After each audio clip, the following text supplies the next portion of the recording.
అంధకారములో బ్రతుకుతున్న అంధుడను నేను, చీకటిలో పెనుగులాడుతున్న అంధుడను నేను, చీకటి సంబంధిని నేను. ఒకప్పుడు చీకటి సంబంధిని నేను, ఇప్పుడు ఆయన నాలో ప్రకాశించాడు, ఆయన నాలో ఉదయించాడు, ఆయన కాంతిని నాపై కురిపించాడు, ప్రకాశవంతంగా నన్ను మార్చాడు నా యేసయ్య. కనుక ఈ రోజు నా ప్రతి అడుగు జాగ్రత్తగానే వేస్తున్నాను, ప్రతి మాట ఆచి తూచి మాట్లాడటం ఇష్టపడుతున్నాను. ఎందుకంటే నా దేవుడిచ్చే జీతం ఏంటో నాకు తెలుసు కనుక.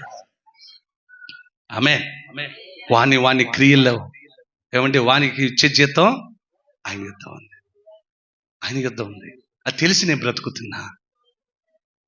నా ప్రభు ఇచ్చే జీతం ఎలా ఉండాలంటే నీతి కిరీటం అనే జీతం ఉండాలి, పరలోకం అనే మార్గం అనే జీతం ఉండాలి. ఆ రాజ్యంలో చేర్చబడే ఆ గొప్ప బహుమానాన్ని నేను పొందుకోవాలి. అందుకే నన్ను నేను ప్రభుకి అంకితం చేసుకుంటూ బ్రతుకుతున్నా. ఈ లోకంలో లోబడి బ్రతుకుతున్న యేసయ్యకు అన్ని త్యాగం చేస్తూ బ్రతుకుతున్నా. లోకంలో ఉన్న విందులు చిందులు అన్ని విడిచిపెట్టి బ్రతుకుతున్నా. లోక సంబంధమైన అన్నిటిని విడిచిపెట్టేసి నేను బ్రతుకుతూ ఈరోజు నా ప్రభు కొరకు వైరాగ్యంతో బ్రతుకుతున్నాను. ఈ బ్రతుకు కనుక నువ్వు బ్రతికితే ఆ రాజ్యం నీకు కాక ఇంకెవరికి అవుతుందయ్యా? ఆ రాజ్యం మీది కాక ఇంకెవరి సొత్తు అవుతుంది?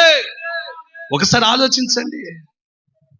తనంటాడు, ఉన్నది ఉన్నట్టుగా చెప్తున్నాడు, హింసకుడిని, దూషకుడిని, హానికరుణ్ణి అని. ఒకప్పుడు అలా బ్రతిక తన బ్రతిక ఎలాంటిదో తెలుసా అండి? అమ్మ ఒక్కసారి చెప్తాను వినండి.